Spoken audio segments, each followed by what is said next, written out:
service. Do I need this on? This too? Or okay.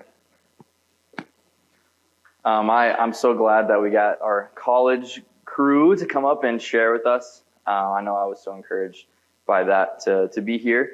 And this is, for me, Shelby and Whitson, this is our last Sunday with you all of this semester. We'll be back next semester, don't worry. But we do have you guys have a month and a half of break. It's absolutely insane. So we'll miss you guys over break. But I'm so excited to get to share with you all this morning. And I just want to start off with prayer. Dear God, thank you for today. Thank you for giving me the ability to speak. Thank you for allowing me just to share your word with our family here. I pray that you move me out of the way. It's not about me today. It's not about my words. It's about you. It's about your word. I pray that you allow the Spirit to speak through me, that it's all about you. We're here to worship you. We're here to bring glory to you. And I pray that we're able to do that this morning. I already feel like we have. I hope we make you proud when we lift our voices up to you. And I pray that we can do that right now. In your son's name I pray, amen. So I want to start off with a question. Why are you here? Why are you on this planet? What is your purpose? Kind of a big question. The title of today's lesson is Special Eyes. I'm super excited I get to talk about this. You're probably like, I have no idea what that means. I don't know what you're talking about, where you're going to go with that. And we're going to get to it later. But I believe that through special eyes, like I said, we'll get to, there's a key to peace, to joy, to happiness on earth. This everlasting love that we have here. That's what I want to talk about today. But doesn't that sound good, though? Peace, joy, happiness, all those things. That's what I want to talk about. So the first scripture, you guys can go ahead and turn there. Luke 9, and we'll start in verse 22. I want to open up with an encouraging scripture that just shows us the joy, the happiness, how awesome life really is. Luke 9:22. It says, "And he said, the Son of Man must suffer many things and be rejected by the elders, the chief priests and the teachers of the law. He must be killed and on the third day be raised to life." Then he said to them all, "Whoever wants to be my disciple must deny themselves and take up their cross daily and follow me. Whoever wants to save their life will lose it. Whoever loses their life for me will save it. What good is it for someone to gain the whole world and yet lose or forfeit their very self?" Wait a minute, I thought you said it was going to be encouraging. That doesn't sound very encouraging to me. We're talking about Jesus on the cross, his death. And then it says, whoever wants to be my disciple must deny themselves and take up their cross daily and follow me. That doesn't sound very encouraging to me. Who wants to save their life will lose it? Wait a minute. Whoever loses their life for me will save it. Also doesn't sound super positive, reading it like that.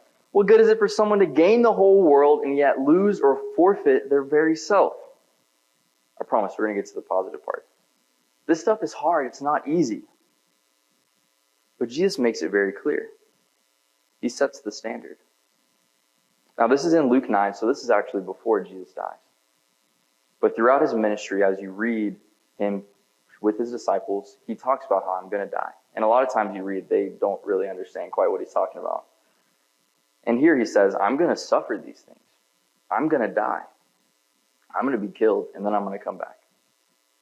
And then he says, whoever wants to be my disciple must deny themselves and take up their cross daily and follow me. I feel like that's something in our Christian world we throw out all the time. Deny yourself. Pick up your cross. Carry your cross daily. We say that all the time. People say that, to deny myself. But what does that really mean? I want to kind of dig into this for a little bit. It says, take up their cross daily. So this is before Jesus died. Jesus doesn't die until near the end of Luke. This is only Luke 9. So what does this mean to the disciples at the time? They don't really know that Jesus is going to die on the cross. And he says, take up their cross daily. So what does this mean for them? For us, we think about the cross. We have necklaces that have the cross on it. People have tattoos that have the cross on it. We have murals. We have artwork of the cross. We glorify, we praise it because it's a symbol of our salvation, our freedom from sin. But to them at this time, it wasn't that yet. So Jesus says to take up their cross daily. We know what the cross is. It's where Jesus died, the crucifixion. But they used it to crucify criminals, to torture them. The Romans literally perfected the best way to torture people, to bring them the most pain for the longest amount of time. And Jesus is saying, that's what I want you to pick up. It's crazy. It's intense. It's so deep. It's so real. And I think we deny ourselves for a lot of things. Maybe some of you denied yourself and came to church this morning. Maybe you didn't want to come. If you're anything like me, there's jobs in the past that I didn't want to go to, but I denied myself and I went. Work, school, we deny ourselves when we go. Is that carrying the symbol of death? It doesn't really sound like it. We deny ourselves for things that, honestly, we kind of have to do to live. So is that really denying ourselves? What is denying ourselves really about? One thing that I'm really encouraged that we're doing right now with the men, some of the guys here, and we're hanging out with the Nashville crew, we're doing a men's devotional. It's a 40-day men's devotional, and every 10 days we do a media fast. For some of us, it was social media, video games, different things. And one thing that I've realized is that these devices are a thing that we do not deny ourselves of a lot of times, especially for the younger crowd. Maybe not everyone else. You guys never use your phones, right? If you're older than like 30. Yeah. And what I realize is we get so consumed with me, that we deny ourselves for things that are easy, that everyone kind of does. But we don't deny ourselves for the hard stuff. Now, maybe you do. But when I'm on campus, it is hard to talk to someone, an incoming message. It's hard to talk to someone who isn't walking around like this on their phone. It's hard to have a conversation when someone's not in their phone like this, or have their AirPods in. Oh man, it's so frustrating. Like you don't even realize the AirPods are in until you're halfway through a conversation. You're like, wait a minute, they can't hear anything I'm saying to them right now. We are so consumed with things that we like to do. Social media, unfortunately, social media, I feel like, just consumes the self. It gratifies what we want. And so with our devotional, we've gotten to choose different things that we wanted to fast from for 10 days. And I'm so grateful. I've not used social media for a while, but there's Facebook that I use. And my excuse was I use it to connect with people who are on other parts of the world and other things. But I find myself scrolling, looking at videos, looking at different things. Those who know me, I'm really into fitness and nutrition, and I'll literally scroll looking at people who have all this fitness educational advice. I can find myself scrolling, and so we fasted from that. You know how much time we spend on these things? If I asked everyone right now to take out your phone and look at your screen time, how much time would it say that you're on Facebook or Instagram or whatever it is? Those are the type of things that I think we don't even realize that are consuming us, that are taking from who we can really be. The holidays are coming up. There are some family gatherings that I'm really, really looking forward to. There are some that I am not looking forward to. I'm sure many of you might be able to agree. And I think we can think, okay, I'm going to deny myself and I'm going to go. I'm going to be there, maybe sometimes at church or at work. Deny yourself and I'm going to be there. I believe that denying yourself is so much more than just being there. It says, take up their cross daily and follow me. For one says, save their life will lose it. When you're out and you're about the holiday season, work, church, whatever it is, are you just there? Or are you thinking, how can I not be me? How can I give of love? How can I give of Jesus? I think sometimes we just show up and we're there. I know I can do that. At work, sometimes I'm like, I just gotta, I have to make money. I'm going to be there, and I'm going to sit, and I'm going to do my job. What if we change the mindset? Instead of, I'm just here to work, I'm here to serve. I'm here to love. I'm here to show that Jesus has something that's far greater. And what's crazy is, that is the bare minimum requirement of being a disciple. It's not about me. Whoever wants to be my disciple, whoever wants to be a Christian, whoever wants to follow Jesus must deny themselves in everything, in all that we do. We have a very me-first society. It's all about me. Me and my, me and my. What I want to do, what I like to do. What if we change that?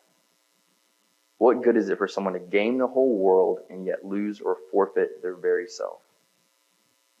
Me and Whitson, we joke about how crazy the business world is, because that's likely he's been able to deal with a lot of that. And many of you who are in the business realm, you see people who don't care about others. Whatever it takes for them to make more money, to climb up this ladder, they're going to do it. What if we changed everything that we know about Christianity? Because I believe people say, I'm a Christian, and yet they're the ones who are very selfishly ambitious. Maybe we do that here. We throw out, I'm doing it for God at the sake of these other people. I'm doing it for God, but I'm hurting other people. Is that really denying ourselves? This is just the beginning of the lesson. We're going to get more encouraging, I promise. I couldn't not talk about how we do it for Jesus. What I want to share with you all today is so much more encouraging than this, but I couldn't not make it clear that the reason we are here right now is for Jesus. That it's not about me. It's not about what I want. I've shared with you all that I'm planning on going to medical school next year. I'm going to be a doctor. It's not about me. It's not about how much money or how successful I can be. That's not what it's about. How can I bring glory to God when I'm at work every moment, every step of the way? Let's look at Luke 10. We're going to start getting into the more encouraging parts, I promise. I keep promising. We're getting there. Luke 10 and verse 25. I thought about sharing all the times that Jesus says, take up your cross or deny yourselves. And it is a lot. It is all throughout his ministry. So you can go back and you can look at all those scriptures. But as I was thinking, I was like, the parable of the Good Samaritan. We've all heard it. Some of you probably could tell me almost exactly what happens in the story.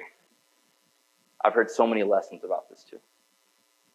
And I realized this is a really good example of what it means to deny yourself. So I'm going to read it for us. Luke 10:25. On one occasion, an expert in the law stood up to test Jesus. Teacher, he asked, what must I do to inherit eternal life? What is written in the law? He replied. How do you read it? He answered, love the Lord your God with all your heart, with all your soul, and with all your strength, and with all your mind, and love your neighbor as yourself. You have answered correctly, Jesus replied. Do this, and you will live. But he wanted to justify himself, so he asked Jesus, and who is my neighbor? In reply, Jesus said, a man was going down from Jerusalem to Jericho when he was attacked by robbers. They stripped him of his clothes, beat him, and went away, and leaving him half dead. All right, that doesn't sound very encouraging so far. A priest happened to be going down the same road. A priest, okay, that sounds pretty good. And when he saw the man, he passed by on the other side. So too, a Levite, when he came to the place and saw him, passed by on the other side. But a Samaritan, as he traveled, came where the man was, and when he saw him, he took pity on him. He went to him and bandaged his wounds, pouring on oil and wine. And then he put the man on his own donkey, brought him to an inn, and took care of him. The next day he took out 2 denarii and gave them to the innkeeper. Look after him, he said, and when I return, I will reimburse you for any extra expense you may have. Which of these 3 do you think was a neighbor to the man who fell into the hands of robbers? The expert in the law replied, the one who had mercy on him. Jesus told him, go and do likewise. So what made the Samaritan different? They all saw him. A priest happened to be going down the same road, and when he saw the man, he passed by. So to a Levite, when he came to the place where he was, he saw him. But a Samaritan, as he traveled, came, and he saw him. Okay, they all saw him. So what makes the Samaritan different? We're going to get into that. But I think sometimes we don't even see it. I think sometimes we are so focused on me, maybe so focused in on this, that we don't even see it. How many homeless people do you pass each day and not even give it a second thought? Unfortunately, Knoxville has a lot of homeless people. I feel like we're just used to seeing them on the side of the road. Our mind doesn't even think, what can I do to help? How many people do you know in your family, in your friend group at work, who need help, just need a friend just to be there for them? Do you see it? I think we can be unaware of the world around us. Jerome, if you could put the first picture. So scuba. I've gotten to share with some of you that I actually really like scuba diving. It's become a new kind of hobby of mine. I got to take some classes this semester, and I got to get certified, and I absolutely love it. I could talk all day about it. But one thing that's kind of weird in scuba that takes some getting used to is you're floating around in space. And so we are very used to our like horizontal living, like in front of us, around us. Like I can see this, I'm not gonna run into it. I see Jeremy right there. In scuba, you could have someone under you or above you. It's very different. You have to be aware. So when we're diving, no joke, this happened to me multiple times. I was diving, looking at some, cool fish, maybe some wreckage, and I just feel something hit the top of my head, and I'm like, that's weird. That's not how this is supposed to work. And then there's a person above me. And then you're down, there's someone maybe coming up below you. You have to completely change the way you're kind of moving around. It's weird at first. But you could tell some people are definitely way more unaware than others. They were running into everything. They were just going up or going down and just hitting other people. I think we can be the same way. We're so focused in on me and mine that we don't see other people around us who might need help. That's the first thing. We have to be able to see the needs of others, to see that people need help, to see ways that we can serve. That's the first step. But they all saw him. All of them saw him. They all saw the man who needed help. I think the worst side of it is when you do see it and you don't do anything. So what made the Samaritan different? He saw it and he took pity. I feel like when we hear the word pity, sometimes it can be a negative thing. But it isn't a negative thing. He had empathy. He actually wanted to do something about it. The pity part can be hard for us. We see someone in pain. We see someone who's hurting, and we're like, I don't understand. I don't feel the pain that they're feeling. What they're going through isn't that hard. I've never experienced what they've gone through. That part can be really hard for us. True empathy is really hard to do. So I don't want to say it's a joke, but kind of a joke when I get to share and I share about people and things. You guys know I can get emotional. If you have come to one service where I share, I can get emotional. I can get choked up. I've even cried up here sharing about people. But I wasn't always that way. I would get choked up and I would cry and get frustrated when it had to do with me, when I wasn't getting my way. That's how I used to be. And I really did. I sat down and I prayed, God, I want to hurt when people hurt. I want to feel people's pain so I can help them better, so I can be like you. I begged God because I didn't know how to do it. Like literally when I was a kid, I would, throw a ball and someone would try to catch it and hit him in the face and they would be hurt. My mom would be like, go say sorry to them. I'm like, why? I didn't mean to do it.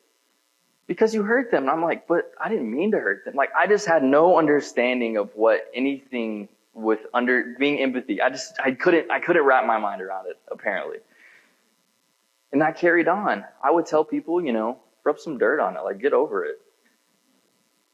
Like just quit being weak, like just get over it. That's how I was. And I prayed, God, help me to have empathy.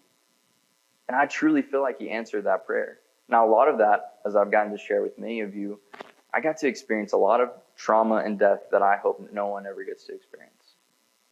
Friends who were my age who died in a lot of tragic ways. Some things that I don't like to think about. But through that, when I share about other people and I get emotional, my heart hurts. When I think about the things that other people have gone through, my heart aches. That is something I feel like God has truly blessed me with. What about you? I think some of you in here definitely have that gift. But if being emotional, having pity on others is hard for you, have you prayed, God, help me to have empathy? I've heard so many people say, I'm not emotional. I don't understand what people go through. Have you prayed, God, help me to? Help me to hurt when people hurt. Help me to feel other people's pain. Jesus was great at that.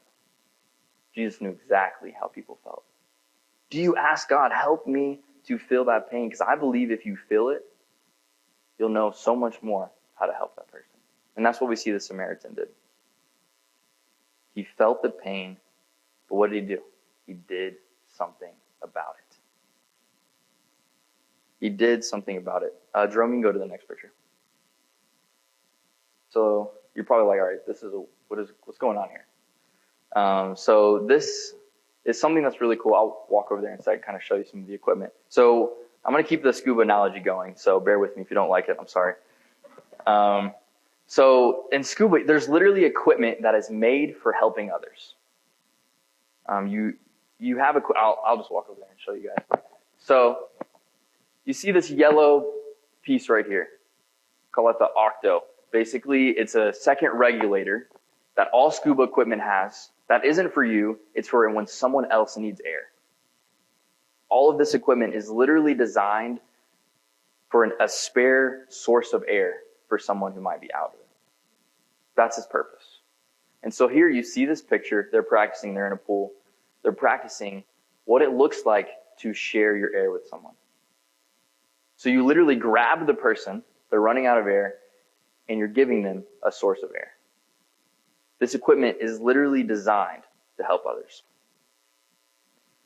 I think, in a lot of ways, we are designed to help others. So one thing, we're going to start getting into the whole point of this lesson, which is special eyes. We're slowly going to get there. So before you get to this point, you have to signal, hey, I'm out of air. I need air. Can you bring me air? Like you do this symbol. And if your dive partner or your dive buddy is what we say, you always want to have someone who you're diving with. If they don't see that you're out of air, you could die. You have to be reliant on this person next to you to be able to see that you're in need. Our purpose is to serve one another, but first we have to see it. And we talked about denying ourselves.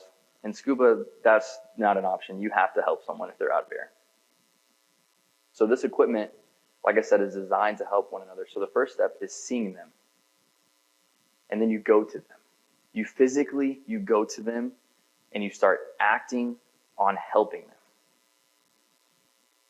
What if I saw my dive buddy or the dive partner who said, I'm out of air, like I need help? And in scuba, if you do this, it means go up. If you do this, it means okay. Like it means you're good. And they did this. They're like, I'm out of air. I need help. And I was just like, okay. You got it. I'm going to encourage you. I'll pray for you. What if I did that? They would die. They would literally die. It's very serious when you're diving. Like you have to be aware of around you. Because if you're not there for the person that you're with, they could die. In scuba, if you go up too fast, I think some people think, if I'm out of air, I'm just going to go up. If you go up too fast, your lungs can explode and you can get the bends and it's not fun. If you hold your breath or anything like that under air, it can really mess your lungs up. I don't think we view our daily life to that extreme. Of if I am not helping someone, they could die. We don't view it like that. And I think in a lot of instances, it's not that extreme. What if I told you your love could literally save someone's life? What would you do if someone was drowning right next to you? And what if your equipment isn't ready? Jerome, if you can go to the next. So it's a very similar picture. This is what happens after you pull the person in. And this was just a better picture to show that source of air and him having it in the mouth there. So first step, seeing the people, seeing someone who's in need, and then helping them. But what if your equipment isn't ready? So I do have an unfortunate story about this. Um, on my dive trip, someone's equipment wasn't ready, and thankfully we handled everything okay. Obviously, I'm okay. We were testing for the certification, and we were down at the bottom we're 30, 40 feet down, and we're sitting there practicing our skills, practicing what it looks like to share the air with someone else. And so I'm simulating like I'm out of air. I take what I'm breathing out of out, and then they're handing me their source of air, exactly like this. And I put it in, and I try to breathe, and nothing happens. Just water. And I'm like, this is not good. I need to breathe. So thankfully, we're in a controlled environment. I was able to handle it. I'm so sorry. I was able to handle it well, and I was able to take it out, find mine, put it back in, and be able to breathe. What we found out was that his equipment, not on his fault at all. He's a great dive buddy the whole time. Some of you may have met him. I know Whitson knows him. Arian, he's an awesome guy. I almost put a picture up here. But it wasn't his fault, but the equipment wasn't ready. It was twisted around. Somehow it was upside down, which I don't know why it didn't work anyways. But it wasn't ready to help me. Are you ready? Are you prepared if someone around you needs help? I don't know what that is. I don't know what it looks like for you. I think as I'm sharing these stories, someone probably comes to your mind. You think, man, I really need to be a better friend to them. Or I can serve this person at work in this way. I can serve this family member in that way. I can serve someone in this room in that way.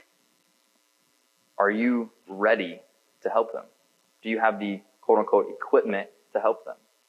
Because I think sometimes part of the reason we're not ready is because we're so focused on us and me and my issues that I'm not equipped, maybe with scriptures, with the time to help other people. During this holiday season, we pack our holidays filled with a lot of fun things, a lot of great things that I love doing. That's honestly my favorite part of the year. But we fill our schedule with me. We fill our schedule with things that I do, and we don't make time for other people. What I'm so grateful for is this church is really great about getting with one another.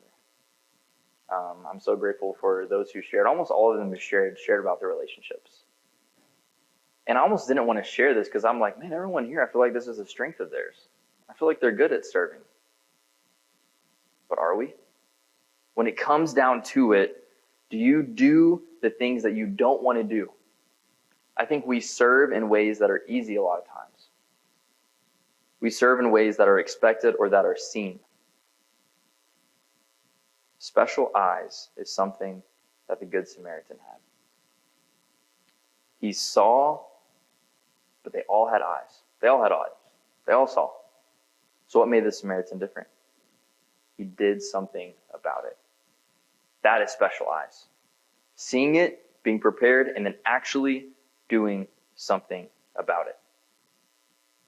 Is that you?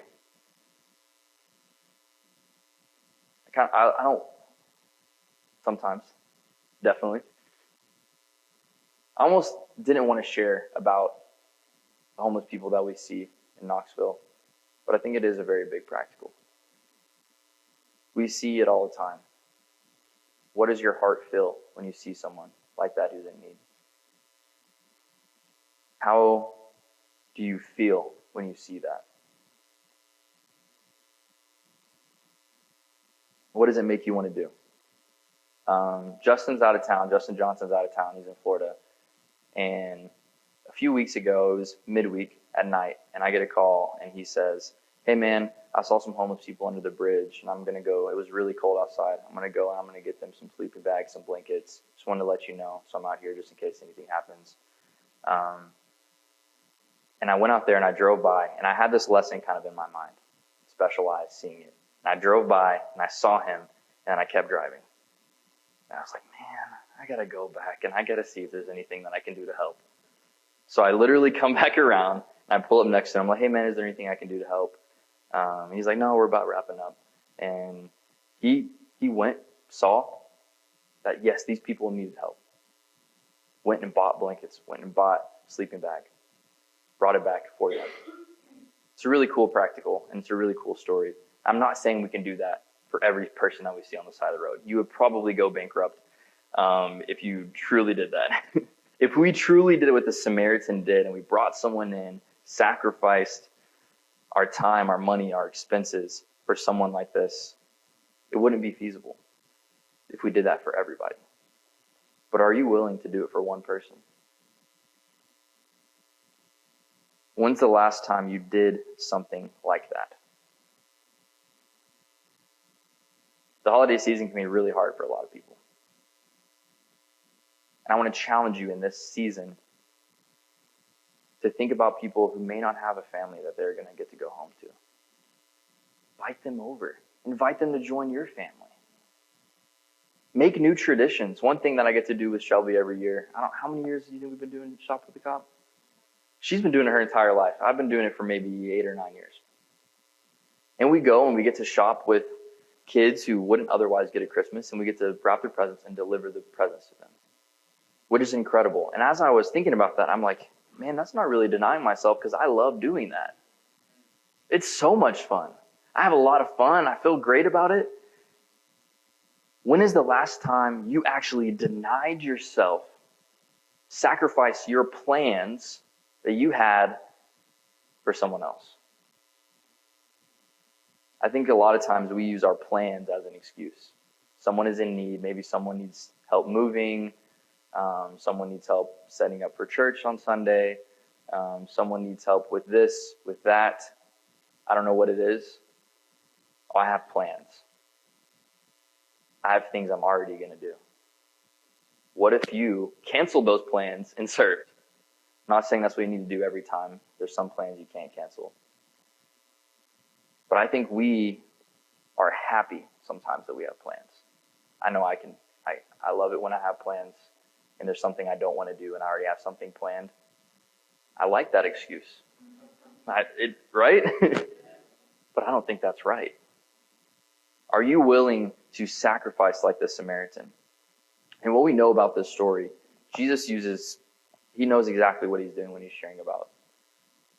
He uses a story of a Samaritan who, in this story, they're not highly looked upon. I mean, the story, there's maybe some segregation, maybe even some racism here that he is overcoming. Like, he's helping when he is the last person that should be helping.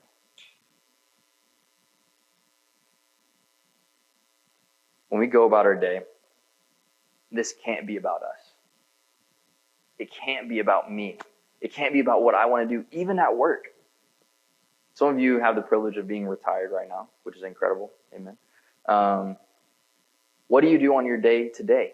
What does it look like? Is your day filled with, how can I help other people? Instead of, how many episodes of this on Netflix can I watch? Over the holidays, I know college kids, we're probably going to be doing a lot of that. But what if I canceled my plans to sit at home and do what I want to do to help someone else? I think we need some of that time alone. We really do. But this holiday season, we have a choice to make it about God. We have a choice to serve. And I truly believe that we can change the world through it. So Specialize is something that my mom used to help me see that there's needs that need to be filled. I was horrible at doing chores growing up. I refused. I was very defiant. So my mom, this is exactly what she would say. You need to have special eyes. Meaning, when I walk through your house, there's trash that needs to be taken out. Take it. There's dishes that need to be done. Clean them, put them up. If there's blankets or pillows or whatever that need to be put in a certain way, just do it. Do we do that when we're outside of our homes? Maybe we don't even do it while we're in our homes. I don't know. So my mom said, have special eyes. And I was like, all right, I would have special eyes at the house. Do I have special eyes when I'm at school, when I'm at work?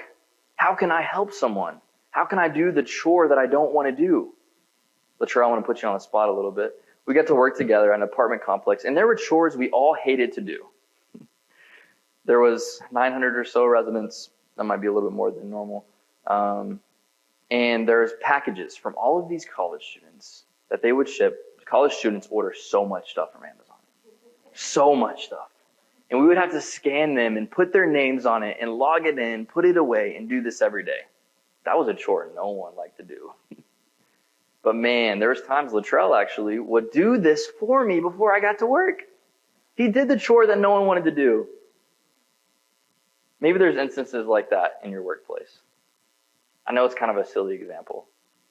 But man, how good does it feel when you get to do that thing that no one else wants to do and you get to say, hey, I did it. You don't have to worry about it. It may not have been fun in the time, but man, I felt so good when I get to serve other people. I feel closer to God. I feel more free. I believe if we start just doing these acts of service, and honestly, like this, the person is sharing the air with them, that love that you show someone else, it could change their life. It could show them Jesus in a new light that they've never seen before. I want to challenge us to go through our day looking for ways to serve. Going out of our way. Saying, how can I serve this person? Asking people even, hey, what can I do to serve you? And in this picture, you see that they grab each other, and the other one too, they grab the arm and they pull them in. Same way the Samaritan did things, put him on the donkey, helped him get cleaned up, did all these things, got down and dirty, got in the mud with this person. Are you willing to be uncomfortable and get dirty, do things that no one wants to do to serve someone else? Not just saying, hey, I'll pray for you. There's nothing wrong with that. I think we need to do that for sure. Don't think I don't think that. We need to pray. I pray for all of you every day that are members of this church. There's a time each week where I sit and I go through everyone's name. And I feel closer to you when I do that. And we could do a whole lesson on prayer. So I want to challenge you, yes, to pray, but to go a step above that. To pray and then physically do something. Being constantly on our minds that this life is not my own, I believe can change the world. If we all did it, it would. If everyone held to the standard that Jesus set to deny yourselves, this would be a different world that we live in. View the world differently. Someone next to you could be drowning, could have something in their life that you don't know about. I think part of it, we also need to be good at saying, hey, I need some air. Can you help me? Sign language, I need help. That can be hard for us to say, hey, I need help in this. Hey, can you give me advice about this? That can be really hard to do. But I want to challenge you to ask someone. Someone next to you could need air. First thing is, do you see it? Are you prepared to help? Why wait? Let's have special eyes. There's a phrase that I want to end with. If not now, then when? If not me, then who? Thank you.